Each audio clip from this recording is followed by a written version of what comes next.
Hello everyone, welcome back to my channel. So happy to have you here. If you are new, welcome. So today we're talking about a more recent case. This occurred in 2019 in Texas, and it is truly baffling. Today we are going to be talking about Elizabeth Barraza. I actually first heard about this case through TikTok, which is interesting because Elizabeth's family has asked for people in the true crime community, from podcast to YouTube to TikTok, to cover this case and help spread awareness. And for this case, TikTok has actually been incredibly helpful. We have a very busy 2022 planned.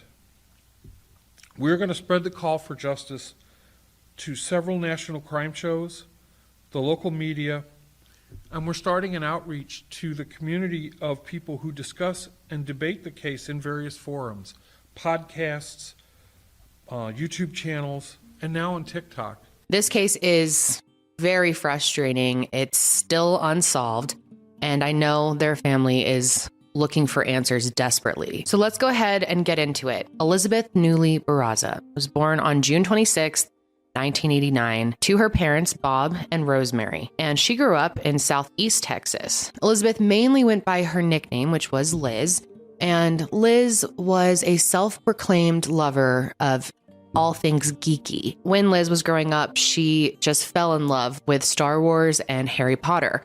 And her dad actually really introduced her to those things, and she became very passionate about them over the years. She loved science fiction and especially loved comic books. And as she got older, she really enjoyed making costumes. It was a real passion of hers. And so, of course, she got into Comic-Con, which, if you don't know, Comic-Con is a comic book convention that has been held in San Diego since 1970.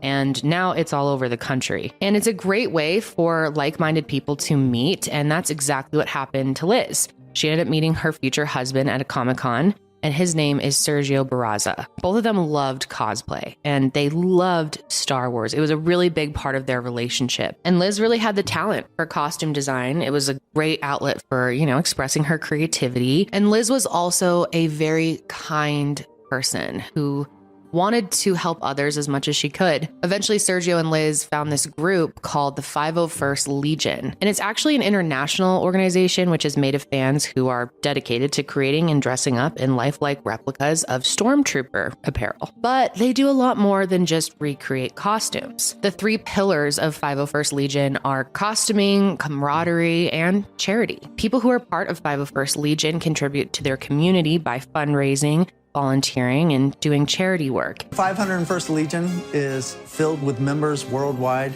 that are, I think it's fair to say, at some level obsessed with Star Wars. We're the world's largest costuming organization. We have 10,000 members worldwide. You can simplify it to the 3 C's: costuming, camaraderie, and charity. We are putting our love of Star Wars to good use. And one thing that members of 501st Legion do in particular is spend time in hospitals. They dress up in their stormtrooper gear and they go and cheer up children who are sick. And Elizabeth loved doing that. She was heavily involved in the charity portion of 501st Legion. In fact, she was actually the event coordinator for her community legion. She had a real passion for helping sick children and trying to cheer them up. In fact, she also got involved with the Make-A-Wish Foundation. Liz spent a lot of time at her community hospital, which is called Memorial Hermann. She would dress up in her stormtrooper gear in hopes that it would make kids happy, even if it was just for a moment. And like I said, Liz was just a good person by nature. So it was no surprise to her friends and family that she got so involved in these types of organizations. Liz's family describes her as simple, kind, generous, and living an amazing life of service. They also say that she was wildly creative and a very resourceful person. Liz's best friend said that she was the kind of person to make everyone feel welcome. So eventually Liz and Sergio decided they wanted to spend their lives together, so they tied the knot in winter of 2014, and everyone who knew them describes them as the perfect match. They had super similar interests, they had very kind hearts, and of course, having a passion for the same things is always helpful in a relationship. And for them, like I said earlier, they really connected on Star Wars and Harry Potter. And I know it might sound cliche, but the two of them were really best friends. They really complemented each other, and their love of cosplay was something that really kept them close.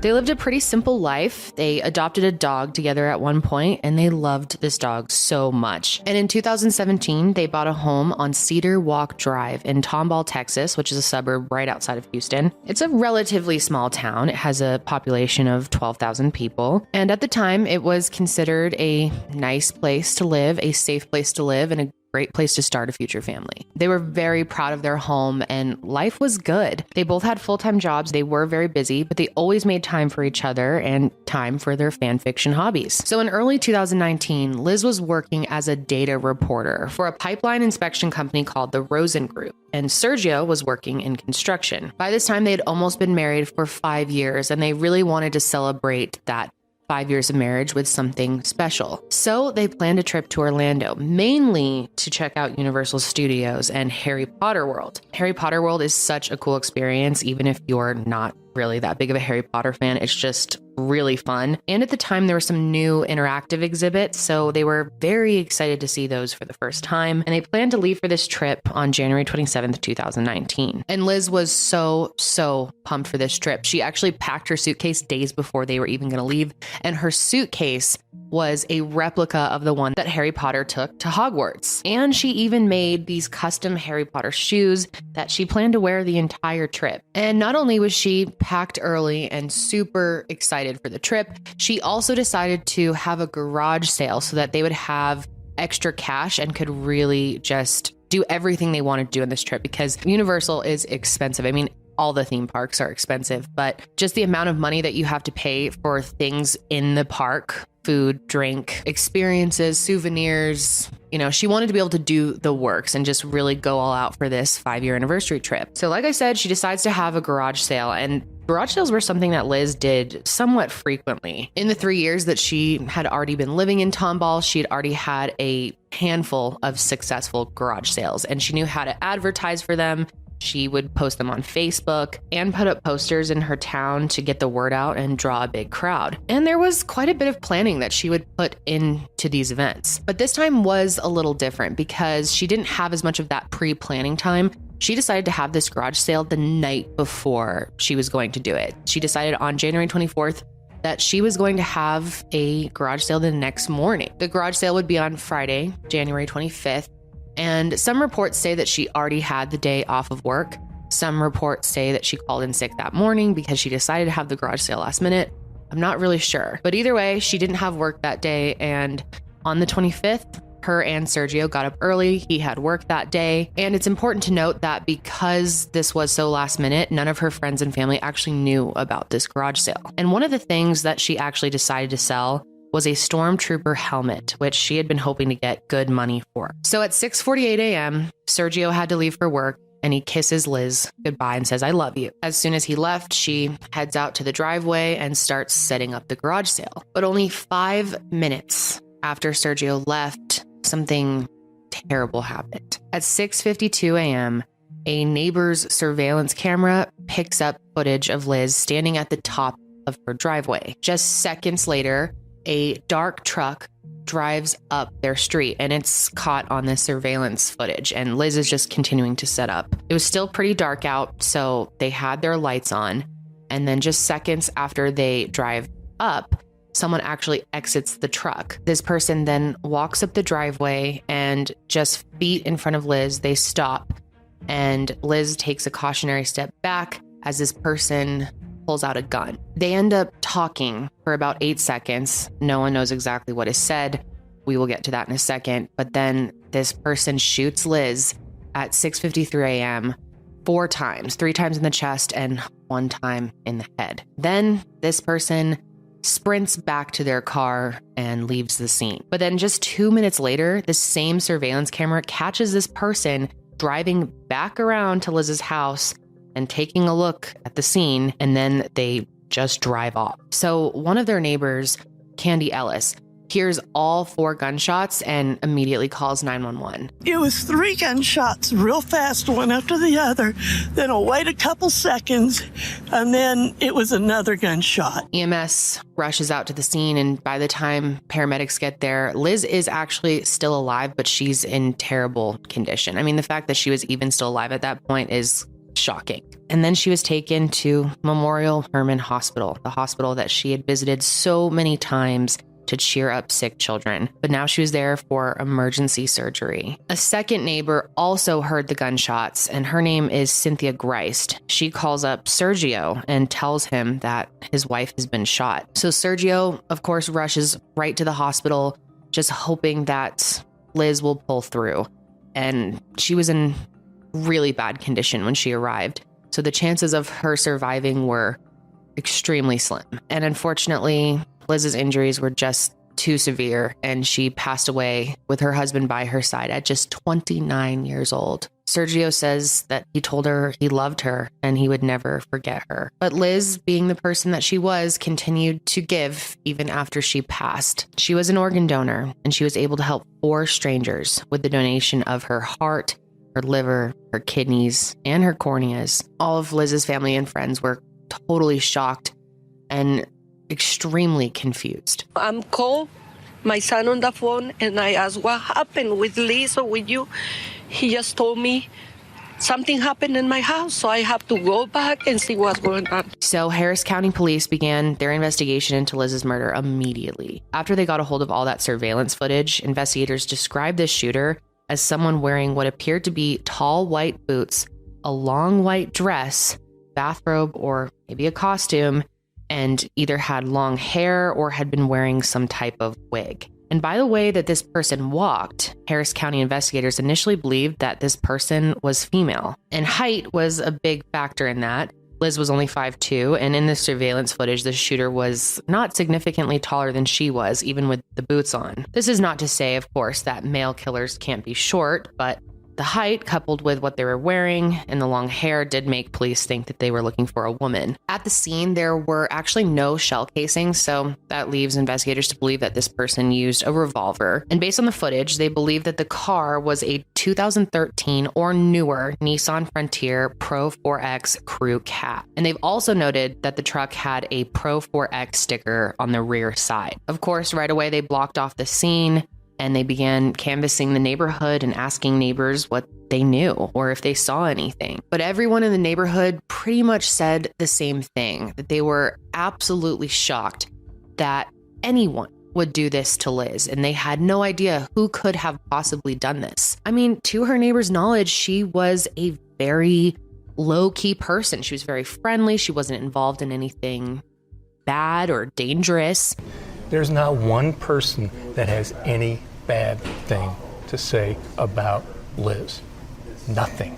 And that's what makes this so perplexing. That same neighbor who heard the gunshots and called Sergio said she remembers how kind they were to her when she first moved to the neighborhood. Very cordial people, very, very nice.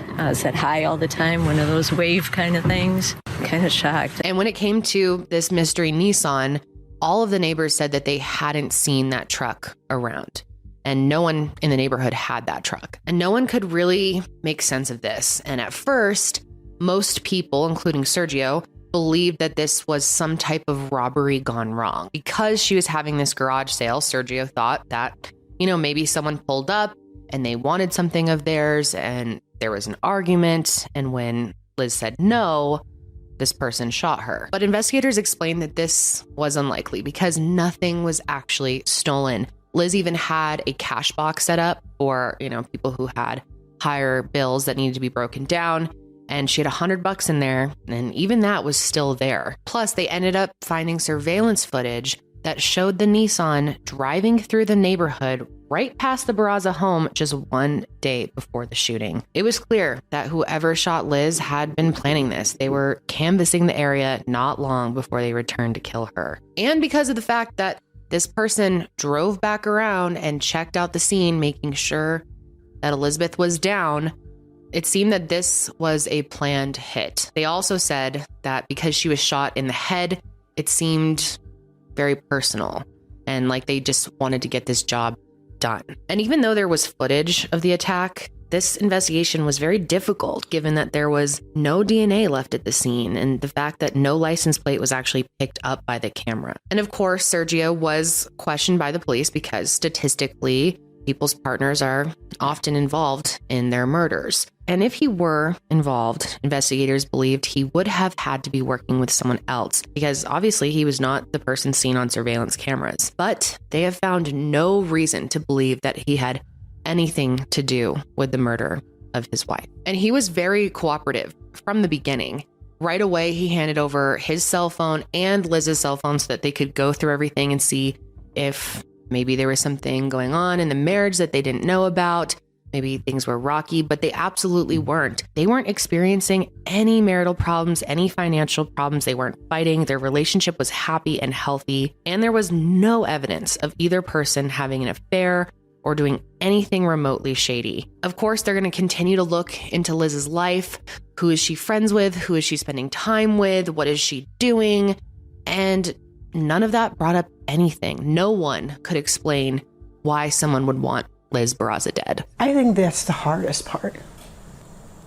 Not knowing why someone would want to do this. So just a few days after her death, on what would have been her and Sergio's 5th wedding anniversary, a vigil was held instead. Her friends, family, and neighbors, and just people in the community gathered on the very driveway where she was shot. And this is very emotional, but they also held up lightsabers to the sky and spoke about what an amazing woman that Liz was. I love you, Liz, with all my heart. We lost a daughter, a sister, and aunt. You can help us be sure that the assailant never takes another innocent life. So Crime Stoppers of Houston and the Harris County Sheriff's Department initially announced a $5,000 reward for information, but a donation came in from the Peter Mayhew's Foundation, and they were able to increase the funds by $15,000. Peter Mayhew, who for any non-Star Wars fan, is the British actor who played Chewbacca. So that was really special and meant a lot to Sergio and to Liz's family. Liz and Sergio were actually heavily involved in Peter Mayhew's 2018 campaign to raise money for Venezuela's poorest communities. So when Peter learned about what happened to Liz, he immediately wanted to help contribute to the reward for information. And members of the 501st Legion were devastated by Liz's death, and they also wanted to help. They raised funds as well, and they were able to bring the reward up to $20,000. And police were confident that this would bring in something. But police were really struggling. The initial investigation just didn't really bring in any leads. In August of 2019, it was reported that Harris County investigators were waiting on the results of a warrant, but by the 1st anniversary of her death, the results were still pending. And the details about this warrant have never been publicly shared or confirmed, but a lot of people think that it had something to do with cell phone location data. But now it's been more than 2 years since that warrant was issued, and there's still no information about it. So most people think it never panned out. And there just hasn't been anything solid that has come out of the investigation as far as we know. Not even a motive. It's been incredibly difficult to come up with theories for a potential motive. Like I said, Liz was such an upstanding person. She wasn't involved in anything remotely sketchy, and no one could figure out why anyone would want to harm her. But police truly feel that this was a professional hit, especially because this person was canvassing the house before the murder and because they swung back around and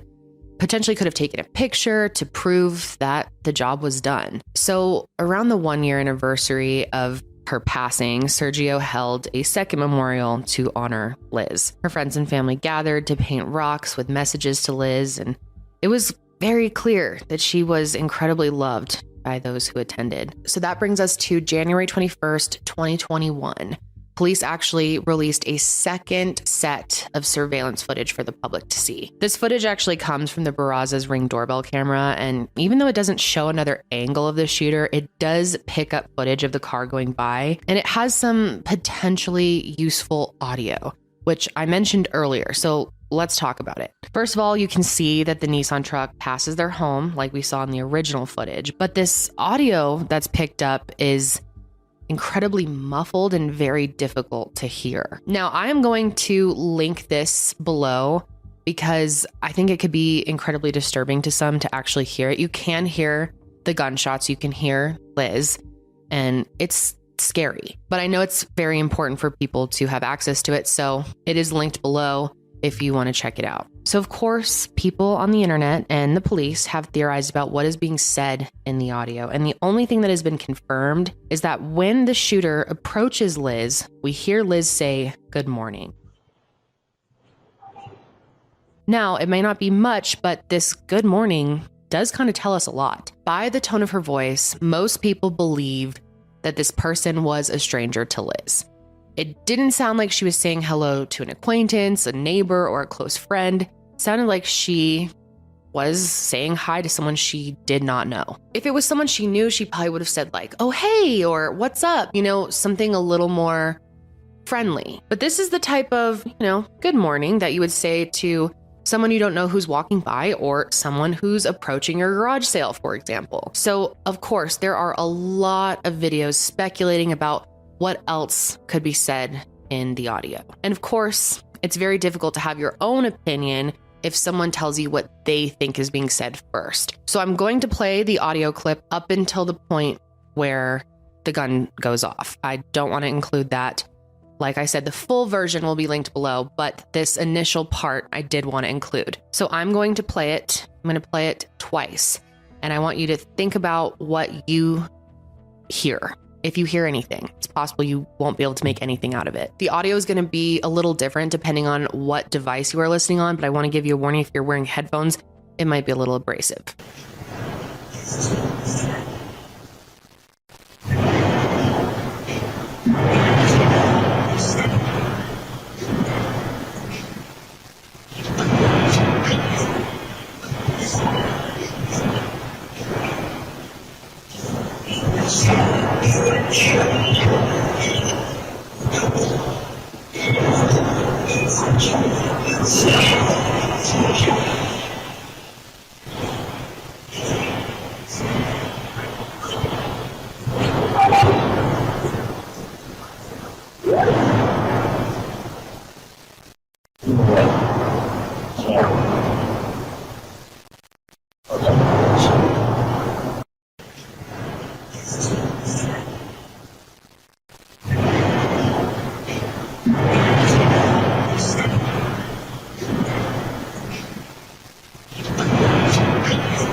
So now that you've heard it, I want to tell you some of the theories that people have. In the enhanced version of the audio, a lot of people think that they hear someone say it's 10 to 7. And then about 20 seconds later, people think that they hear Liz saying, "Please." After that, a lot of people think they hear someone's going to kill your neighbor. And then that's followed by, "Please, it's not true." Again, this is incredibly difficult to hear.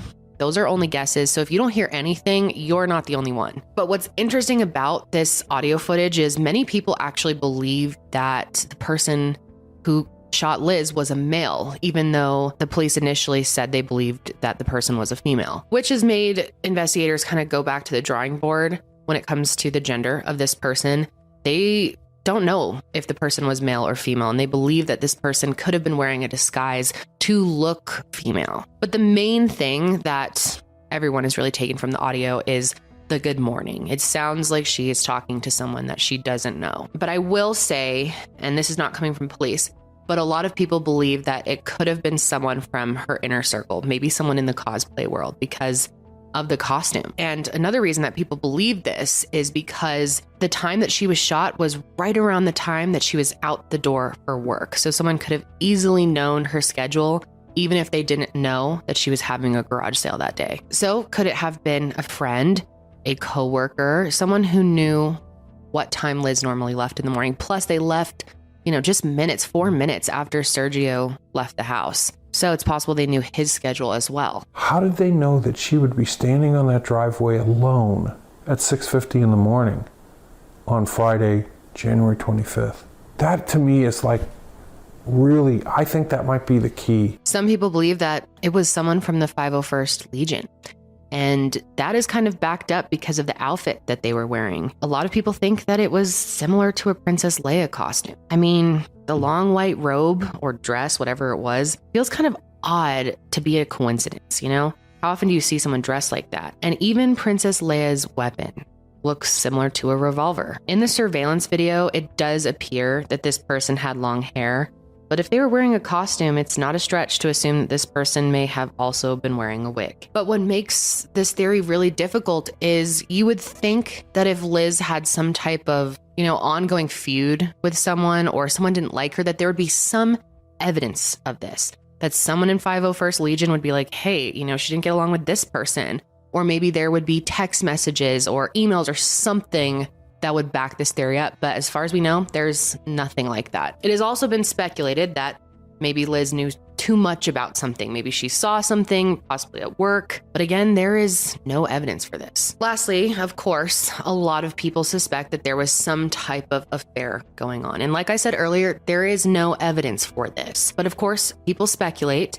And it's possible. If Sergio was having an affair, some people think that the other woman may have wanted Liz dead so that she could have him all to herself. The only thing that gave people reason to suspect that he may have done something like this is because of the fact he sold their home and remarried in 2021, but he insists that he didn't meet his new wife until mid-2020. And I mean, I get where people are coming from, but he is young. He is allowed to move on. Of course, people have brought up the idea that maybe Liz was the one having an affair, that maybe Sergio found out and was angry about it and contracted someone to kill her. But again, there is zero evidence for this or anything like this. It's just hard to believe because their marriage was so strong. I mean, investigators combed through their phones. They were close. Things were going well for them. It's also been brought up that maybe this was a case of mistaken identity, that the person who killed Liz was actually supposed to kill someone else and they got confused. But it doesn't seem likely. It doesn't seem like the investigators believe that. Robert, Elizabeth's dad, thinks that whoever did this targeted Liz and did so deliberately. This person that did this was very deliberate. They knew what they were doing. They knew why they were there, and they knew who she was. So it's now been more than 3 years since Elizabeth was shot, and there have not been any solid leads as far as we know, and police have not made an arrest. And even though it feels like the case is kind of slowed down, the detectives have made it clear that this is not a cold case and they are still working on it. And they have noted that investigators have traveled down to Miami to interview a person of interest, which we don't know much about that at this point, but they are still following every lead, it seems. Elizabeth's family and Sergio have not lost hope. They believe that 2022 will be a year with a lot of progress, and I really hope they're right. And Crime Stoppers has been able to raise the reward to $50,000. Which is great. And police and the family believe that this could really help. We need to bring this investigation to the next stage. That's our goal. Rosemary and I, after much thought, we decided to raise the reward. To make that happen, we just concluded a strong effort to get that reward raised. And thanks to this press conference, we're going to let the world know. The result of those efforts is that over 145 people, many of them complete strangers, joined our cause, and together we raised an additional $30,000. To be clear, this reward now stands at $50,000. Investigators believe that this amount of money, the higher it goes, will encourage whoever does have information, if anyone does, which obviously someone knows something, maybe it will make them reconsider coming forward. We're hoping that someone will see this. Hopefully they have a heavy heart and they know something. They want to come back and tell us what happened, what they know. All I know is that Elizabeth was an incredibly kind and generous woman who did not deserve what happened to her. I feel so badly for her friends and family that not only did they have to go through this and feel the pain of losing her, but to not have answers, that's just a whole different thing. Imagine the sleepless nights just wondering what could have happened, because this makes absolutely no sense. So please, if you have any information that could help this family finally get the answers they deserve, please get that to the right people. You can even anonymously report a tip by calling 713-222-TIPS or visiting crimestoppers.org. You can also call the Harris County Sheriff's Department information line at 346-286-1600. Liz's parents have also set up a website under whokilledlizbarraza.com, and they have a bunch of information there for anyone interested in the case. Again, my thoughts truly go out to this family.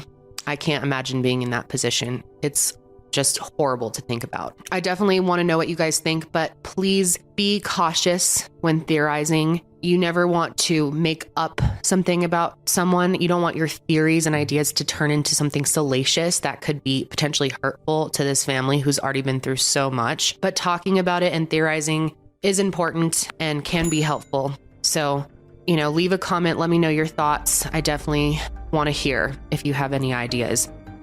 That is going to be it for me today, guys. Thank you for joining me for another episode, and make sure you follow the show on Spotify and Apple Podcasts. It really does help me out. If you want to watch the video version of this show, you can find it on my YouTube channel, which will be linked, or you can just search Kendall Ray. I will be back with another episode soon, but until then, stay safe out there.